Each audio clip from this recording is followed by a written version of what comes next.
Second question जीवा पूर्व एठी हम चैट्स रे देखिबा।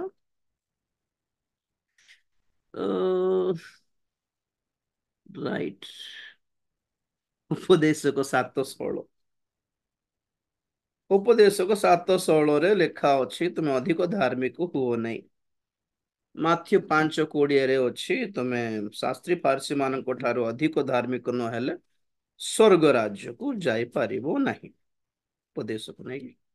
वाह good question I like it. एटा दरकार कारण बाइबल रे जेतेबेले दुईटी विषय परस्पर विरुद्धर विषय लेखा अछि आमे माने जानिबा दरकार आमे केमिति ए दिटा को समाधान करि पारिबो। हाउ टू जस्टिफाई ना बोलथिबो सेठी हां बोलथिबो एठी कर बोलथिबो सेठी कर ना बोलथिबो दिटा को केमिति मिसाइबार ताहार विवेचना हमको दरकार ना। 7:16 बड़ बाबू उपदेश। ଅତି ଅତିରିକ୍ତ ଧାର୍ମିକ ହୁଅ ନାହିଁ କିମ୍ବା ଆପଣା ଆପଣାକୁ ଅତି ଜ୍ଞାନୀ ଦେଖାଅ ନାହିଁ, କାହିଁକି ତୁମ୍ଭେ ଆପଣାକୁ ବିନାଶ କରିବ। बस राइट। माथ्यू 5:20।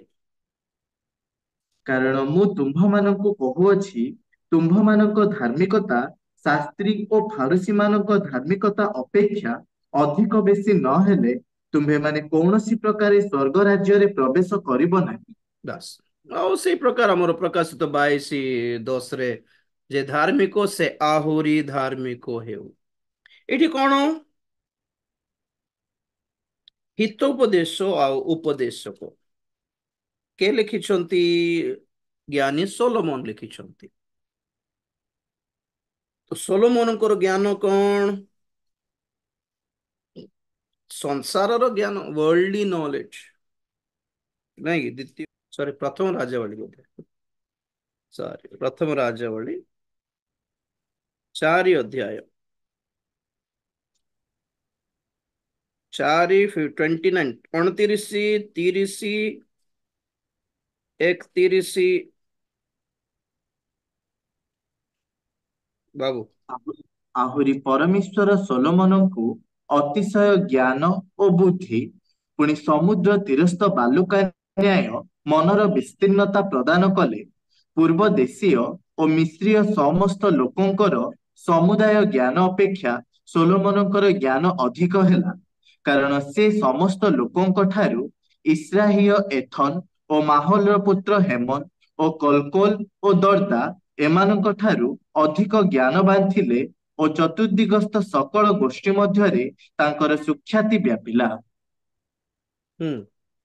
ସେ 3,000 ନୀତି କଥା କହିଲେ ଓ ତାଙ୍କର ଗୀତ 1,005 ଥିଲା। ପୁଣି ସେ ଲିବାନନର ଏରସ ବୃକ୍ଷ ଠାରୁ ପ୍ରାଚୀରରେ ଉତ୍ପନ୍ନ ଏସୋବ ତୃଣ ପର୍ଯ୍ୟନ୍ତ ବୃକ୍ଷମାନର ବର୍ଣ୍ଣନା କଲେ। ସେ ପଶୁ ଓ ପକ୍ଷୀ ଓ ଉରଗ୍ରାମୀ ପ୍ରାଣୀ ଓ ମତ୍ସ୍ୟମାନଙ୍କର ମଧ୍ୟ ବର୍ଣ୍ଣନା କଲେ। ପୁଣି ପୃଥିବୀସ୍ଥ ଯେ ରାଜା ସୋଲୋମନଙ୍କର ଜ୍ଞାନ ବିଷୟ ଶୁଣିଥିଲେ ସେମାନଙ୍କ ନିକଟରୁ ସର୍ବଦେଶୀୟ ଲୋକେ ତାଙ୍କର ଜ୍ଞାନର କଥା ଶୁଣିବାକୁ ଆସିଲେ। बस बस बस बस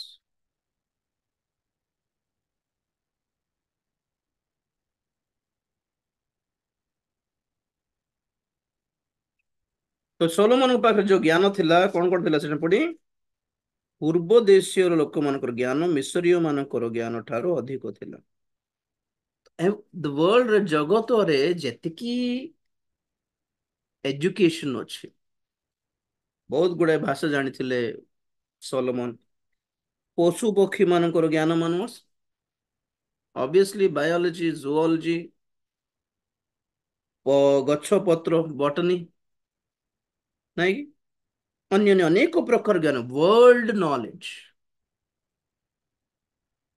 ज्ञानर अभाव अच्छे कि जाकोब कहती बाइबल रे पत्रिका रे परमेश्वर ठार मांग मांग युवा युवती मान पिला स्कूल रे पाठ पढ़ुଛନ୍ତି प्रभु को ठारे मागिबार पाठ भी पढ़िबार और प्रभु को भी मागिबार जेपर कि प्रभु सब किछि बुझिबा निमंत हमनकर मन को खोली दियंती। जिमते हमें बाइबल पढ़ी देबा मात्र कि जिमते बुझि न थाओ हमर मन प्रभु खोलिबार दरकार सेमती प्रभु एई वर्ल्डली नॉलेज भी प्रदान करती सोलोमन को सेमती देले पुणी। तो सोलोमन जहाँ हितोपदेश लिखिले जहाँ उपदेश को लिखिले କଣ ଥିଲା ସେ ଜ୍ଞାନ ସବୁ? ସାଂସାରିକ ଜ୍ଞାନ ଥିଲା, କି ସଂସାରରେ କେମିତି ଥିବାର କେମିତି ନଥିବାର, କେମିତି ଖର୍ଚ୍ଚ କରିବାର କେମିତି ଖର୍ଚ୍ଚ ନ କରିବାର, କେମିତି ଯତ୍ନବାନ ହେବାର କେମିତି ଇଏ ହେବାର ଏଇ ସବୁ। କିନ୍ତୁ ସଲୋମନଙ୍କ ପାଖରେ ଊର୍ଧ୍ୱର ଜ୍ଞାନ ନଥିଲା। ତେଣୁକରି ସେ କହିଲେ ନା, ଧାର୍ମିକ ବେଶୀ ହୁଅନି, ଅତିରିକ୍ତ ଧାର୍ମିକ ହୁଅନି। ମାଥ୍ୟୁ 12:40 की देखो। 12, 42। ଆଉ ଦକ୍ଷିଣ ଦେଶର ରାଣୀ ବିଚାରରେ ଏହି ବର୍ତ୍ତମାନ ପୁରୁଷ ସହିତ ଉଠି ଏମାନଙ୍କୁ ଦୋଷୀ କରିବେ, କାରଣ ସେ ସୋଲୋମନଙ୍କ ଜ୍ଞାନର କଥା ଶୁଣିବାକୁ ପୃଥିବୀର ପ୍ରାନ୍ତରରୁ ଆସିଥିଲେ। ଆଉ ଦେଖ, ସୋଲୋମନଙ୍କ ଅପେକ୍ଷା ମହତ୍ ବିଷୟ ଏ ସ୍ଥାନରେ ଅଛି। ପ୍ରେଜ ଦ ଲର୍ଡ। କଣ ପୁଣି ସୋଲୋମନର ଜ୍ଞାନ ଦେଖିବା ପାଇଁ କଣ ସେଇ ଦକ୍ଷିଣ ଦେଶର ରାଣୀ ଶିବା ଆସିକି ତାଙ୍କୁ ଦର୍ଶନ କରିକି ଗଲା? କିନ୍ତୁ ଦେଖ, ସୋଲୋମନ ଠାରୁ ମହାନ ବ୍ୟକ୍ତି ଏଠି ଅଛନ୍ତି, ସେ ଅଟନ୍ତି ଯୀଶୁ ଖ୍ରୀଷ୍ଟ। ତ ସୋଲୋମନଙ୍କ ଜ୍ଞାନ କହେ ବେଶୀ ଧାର୍ମିକ ହୁଅନି, ବେଶୀ ଆତ୍ମିକ ହୁଅନି, ବେଶୀ ଇଏ ହୁଅନି, ବେଶୀ ସେ ହୁଅନି, ଗଡବଡ ଟେନସନ ବେଶୀ ବୋଲି। ତ ପ୍ରଭୁ କହୁଛନ୍ତି ସୋଲୋମନ ଠାରୁ ମହାନ ବିଷୟ ବ୍ୟକ୍ତି ମୁଁ ଅଛି। ମୁଁ କହୁଛି ତୁମର ଧାର୍ମିକତା ଶାସ୍ତ୍ରୀ ଫାରିସୀ ମାନଙ୍କର ଧାର୍ମିକତା ଠାରୁ ଅଧିକ ନହେଲେ, ଆତ୍ମିକ ଜୀବନ ଅଧିକ ନହେଲେ ସ୍ୱର୍ଗକୁ ଯାଇପାରିବନି। ସୋଲୋମନଙ୍କର ଜ୍ଞାନ ସ୍ୱର୍ଗକୁ ନେଉନଥିଲା, ଜଗତରେ କେମିତି ରହିବାର ଶିଖାଉଥିଲା। ସାଂସାରିକ ଜ୍ଞାନ ଧରିକି ସ୍ୱର୍ଗକୁ ଯାଇପାରିବନି ନା। ୱାର୍ଲଡ ନଲେଜ ଏଜୁକେଶନ, ତୁମେ ବେଶୀ ବିଏସସି ପଢିଲ ବୋଲି, ତୁମେ ଏମଟିଏଚ କଣ ଏମଟେକ କରଲ ବୋଲି, ତୁମେ ପିଏଚଡି କରଲ ବୋଲି ସ୍ୱର୍ଗ ଯିବ କି? ଦୁନିଆର ଜ୍ଞାନ ଲାଭ କରିକି ଯୀଶୁ ଖ୍ରୀଷ୍ଟଙ୍କର ଜ୍ଞାନ ଯଦି ପାଇଲ ନାହିଁ ତ ଗଲା କି ନାହିଁ। ପ୍ରଭୁ ଯୀଶୁ ଖ୍ରୀଷ୍ଟ ଜନ୍ମ ହେଲା ବେଳେ ପୂର୍ବ ଦିଗର ଦେଶର ପଣ୍ଡିତ ମାନେ ଯାହା ଯୀଶୁଙ୍କୁ ଖୋଜି ଖୋଜି ଆସିଲେ, ସେମାନଙ୍କୁ କଣ ଶିକ୍ଷା ଦେଉଛନ୍ତି କି ଭାଇନା ପୂର୍ବ ଦିଗର ଜ୍ଞାନ ହେଉ କି ପଶ୍ଚିମ ଦିଗର ଜ୍ଞାନ ହେଉ, ଯୀଶୁ ଖ୍ରୀଷ୍ଟଙ୍କର ଜ୍ଞାନ ନଥିଲେ ସ୍ୱର୍ଗ ମିଳିବ ନାହିଁ। ବାଉ। ପୂର୍ବ ଦିଗ ମୁଁ ବୁଝାଉଥିଲି ଆପଣଙ୍କୁ, ପୂର୍ବ ଦିଗର ଜ୍ଞାନ ମାନେ କଣ? ଆଜିର ହିସାବରେ ଇସ୍ରାଏଲ ଦେଶର ପୂର୍ବ ଦିଗରେ, ପୃଥିବୀର ମାନଚିତ୍ରରେ ପୂର୍ବ ଦିଗରେ କୋଉ କୋଉ ଦେଶ ଅଛି? ମହାନ ଦେଶ ମାନେ ତିନିଟା ଅଛନ୍ତି। ନମ୍ବର 1 ଚାଇନା, ନମ୍ବର 2 କୋଉଟା କହୁଥିଲି ଜାପାନ, ନମ୍ବର 3 ଇଣ୍ଡିଆ। ଜାପାନର ଜ୍ଞାନ ଟେକ୍ନୋଲୋଜି, वर्ल्ड रो first mobile, first laptop, first robot किए त्यार କରୁଛନ୍ତି ଜାପାନ। नंबर 2 ଚାଇନା, ଚାଇନାର ଜ୍ଞାନ କଣ? Martial arts, Bruce Lee. ହାତରେ ଗୋଟେ ଖଣ୍ଡା କାତି ନ ଧରିକି କେମିତି ନିଜକୁ ଡିଫେନ୍ସ କରିକି ଅନ୍ୟମାନଙ୍କୁ ମାରି ପାରିବ, ମାର୍ଶାଲ ଆର୍ଟ ସବୁ ସେ ଶିଖାଇଲା। और नंबर 3 इंडिया, इंडिया को भी ज्ञान रे विशिष्ट वेद, वेद ଈଶ୍ୱରୀୟ हाँ, ଜ୍ଞାନ।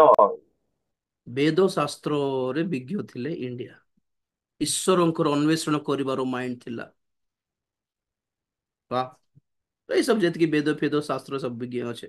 ତ ଏଥିରେ ଆମେ ଜାଣିପାରୁ କି ପୂର୍ବ ଦିଗର ପଣ୍ଡିତ ମାନେ ପ୍ରଭୁଙ୍କୁ ଖୋଜି ଗଲେ।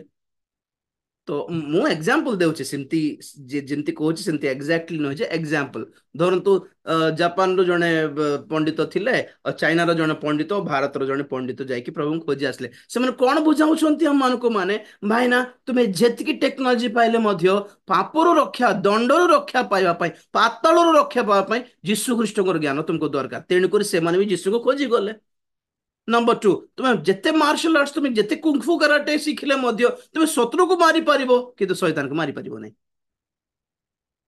तो जिते मार्शल आर्ट्स थिले मध्य तुम स्वर्ग को जीवाकू हेले यीशु ख्रीष्टଙ୍କର ज्ञान दरकार। ଆଉ ରହିଲା ବେଦ ଶାସ୍ତ୍ର। ତ ଯେତେ ତୁମେ ବେଦାନ୍ତ ଜ୍ଞାନ ଶିଖିଲେ ମଧ୍ୟ ପ୍ରଭୁ ଯୀଶୁ ଖ୍ରୀଷ୍ଟଙ୍କର ଜ୍ଞାନ ଯଦି ନାହିଁ, ତୁମର ବେଦ ବି ତୁମକୁ ରକ୍ଷା କରିବ ନାହିଁ। You need Jesus, the wisdom of Jesus. ପ୍ରଥମ କରିନ୍ତି 1:24, 124।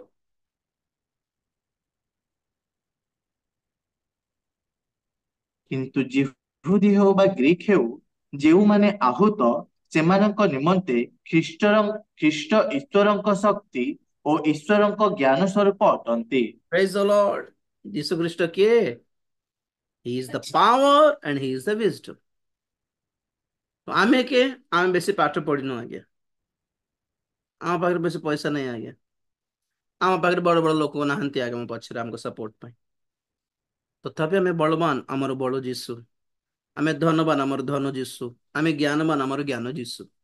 ଏଇ ଜଗତର ଲୋକମାନେ ଲড়াই ଝଗଡା କରୁଛନ୍ତି, ଜିହୁଦୀ ମାନଙ୍କୁ ଦେଖ ତ, ଇରାନ ଉପରେ ବମ୍ ପକାଇବୁ ନା ଇରାକ ଉପରେ ବମ୍ ପକାଇବୁ ନା ଆମର କଣ, ଆମର ଯୁଦ୍ଧାସ୍ତ୍ର, ଆମର ନ୍ୟୁକ୍ଲିୟର ୱେପନ, ଆମର ଡିଫେନ୍ସ ସିଷ୍ଟମ ସବୁ ଫେଲ ହେଇଯିବ ଦିନେ ଯେ ଶୀଘ୍ର। ଏତେ ଏତେ କାହିଁକି? ପ୍ରଭୁଙ୍କୁ ଧରିଥାନ୍ତେ ସେମାନେ ତ ପ୍ରଭୁ ନିଜେ ରକ୍ଷା କରିଦେଇଥାନ୍ତେ ସେମାନଙ୍କୁ। ଏତିକି ଚାଲାକି ଦେଖାଇବା ଦରକାର ନଥିଲା। ସାରା ଦୁନିଆ କରୋନାକୁ କେମିତି ଲଢିବାର, ଏ ଭ୍ୟାକ୍ସିନ ଫେଲ ହେଇଗଲା, ଇଏ ଫେଲ ହେଇଗଲା, ପଲିଟିକ୍ସ ଫେଲ ହେଇଯାଉଛି ଆଜିକାଲି, ଦୁନିଆ ଖରାପ, କିନ୍ତୁ ଆମେ ବଞ୍ଚିଯିବୁ କାହିଁକି? ଆମେ ପ୍ରଭୁଙ୍କର ଜ୍ଞାନ ପାଇଛୁ। ଆପଣ ମାନେ ପାଇଲେ କି? Praise the Lord. ତ ଦୁନିଆର ଜ୍ଞାନ ଛାଡ, ପ୍ରଭୁଙ୍କୁ ପାଆନ୍ତୁ। ତ ସୋଲୋମନ ତାହା ଦୁନିଆର ଜ୍ଞାନ ଥିଲା, ତେଣୁକରି ତାଙ୍କର ଜ୍ଞାନ ଖାଲି ଦୁନିଆ ପର୍ଯ୍ୟନ୍ତ ସୀମିତ ଥିଲା, କିନ୍ତୁ ପ୍ରଭୁ ଆମମାନଙ୍କୁ ଉର୍ଦ୍ଧ୍ୱର ଜ୍ଞାନ ପ୍ରକାଶ କଲେ। କାହିଁ ଉର୍ଦ୍ଧ୍ୱର ଜ୍ଞାନ? ଯାକୋବ 5 ଅଧ୍ୟାୟ 17 17 ପଢନ୍ତୁ। ଏଲିୟ ଆମ୍ଭମାନଙ୍କ ପରି ବାବୁ ବାବୁ ଦୁଃଖ ବାବୁ 3 ଅଧ୍ୟାୟ, ସରି, ଯାକୋବ, ଯାକୋବ 3:8। ଗୋଟେ ମିନିଟ, ଯାକୋବ 3 ଅଧ୍ୟାୟ 15 ପଦରୁ ପଢ। ଏପରି ଜ୍ଞାନ ଊର୍ଦ୍ଧ୍ୱରୁ ଆଗତ ନୁହେଁ, ମାତ୍ର ତାହା ପାର୍ଥିବ, ଶାରୀରିକ ଓ ଭୌତିକ ଅଟେ। କାରଣ ଯେଉଁ ସ୍ଥାନରେ ଈର୍ଷା ଓ ସ୍ୱାର୍ଥପରତା ଥାଏ, ସେହି ସ୍ଥାନରେ ସମସ୍ତ ପ୍ରକାର ଦୁଷ୍କର୍ମ ଥାଏ।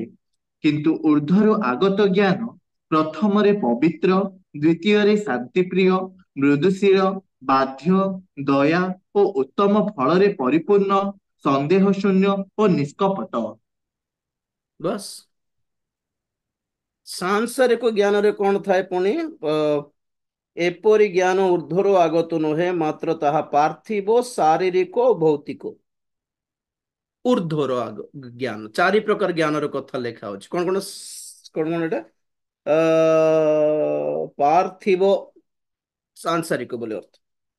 ଶାରୀରିକ, ଭୌତିକ ମାନେ ଭୂତ ମାନଙ୍କର, ଆକ୍ଚୁଆଲି ଇଂରାଜୀରେ ଡିଭିଲିଶ, ମନ୍ତ୍ର ତନ୍ତ୍ର ବିଦ୍ୟା ଯାଦୁଟନା, ଭୂତ ମାନଙ୍କର ଜ୍ଞାନ ନୁହେଁ କି? ଶାରୀରିକ ଜ୍ଞାନ, ଯେମିତି ବ୍ରୁସଲି ଶିଖିଲା କି କେମିତି କରିଲେ ମନୁଷ୍ୟର ବଳ ବଡ ହେଇପାରିବ, ବ୍ରେନ କୁ କେମିତି ଜୋର କରିହେବ, ବ୍ରେନ ଏକ୍ସରସାଇଜ ଥିବ, ମେମୋରାଇଜିଂ ଏକ୍ସରସାଇଜ ଥିବ, ଏସବୁ ଯୋଗା ଧ୍ୟାନ, ଏସବୁ ଶାରୀରିକ ଜ୍ଞାନ। ଆଉ ସାଂସାରିକ ଜ୍ଞାନ ମାନେ କଣ? ସାଇନ୍ସ, ଏ ସେ, ଜିଓଲॉजी, जियोग्राफी, ये से सब दुनियाର ଜ୍ଞାନ, सोशियोलॉजी, फिजियोलॉजी, सब कुछ। ତ ଏଇ ଜ୍ଞାନ ଯୋଉଠି ଥିବ, କଣ ଥିବ ସେଠି? କାରଣ ଯେଉଁ ସ୍ଥାନରେ ଈର୍ଷା ଆଉ ସ୍ୱାର୍ଥପରତା ଥାଏ, ସେହି ସ୍ଥାନରେ ସମସ୍ତ ପ୍ରକାର ଦୁଷ୍କର୍ମ ଥାଏ। ଏ ସାଂସାରିକ ଜ୍ଞାନ ଦ୍ୱାରା ଈର୍ଷା, ଗର୍ବ, ଅହଙ୍କାର, ଦୁଷ୍କର୍ମ ସବୁ ଆସେ।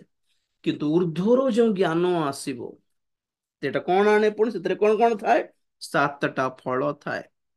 ଊର୍ଦ୍ଧ୍ୱରୁ ଆଗତ ଜ୍ଞାନ ସର୍ବପ୍ରଥମେ ପବିତ୍ର।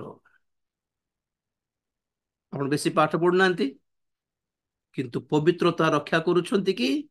ଆପଣ ଦୁନିଆର ଜ୍ଞାନ ଅପେକ୍ଷା ଭଲ ଜ୍ଞାନ ପାଇଛନ୍ତି ବୋଲି ଅର୍ଥ। ଆପଣ କୁଂଫୁ କରାଟେ ଜଣା ନାହିଁ, କିନ୍ତୁ ବହୁତ ସହିଷ୍ଣୁ ହେଇକି ଆପଣ ମାନେ ଗୋଟେ ଗୋଟେ ଗୋଟେ ଗୋଟେ ଆର୍ଗ୍ୟୁମେଣ୍ଟ କୁ ଜିତି ପାରୁଛନ୍ତି କି, କଣ୍ଟ୍ରୋଲ କରିକି ନିଜକୁ, ପାଟିତୁଣ୍ଡ ନ ହେଇକି। ଆପଣଙ୍କ ପାଖରେ ବହୁତ ବଡ ଜ୍ଞାନ ଅଛି। ସୋଲୋମନ ଠାରୁ ବଡ ଜ୍ଞାନ ଏଇଟା। ସୋଲୋମନ ଶିଖାଇବା ଠାରୁ ବଡ ଜ୍ଞାନ ଏଇଟା।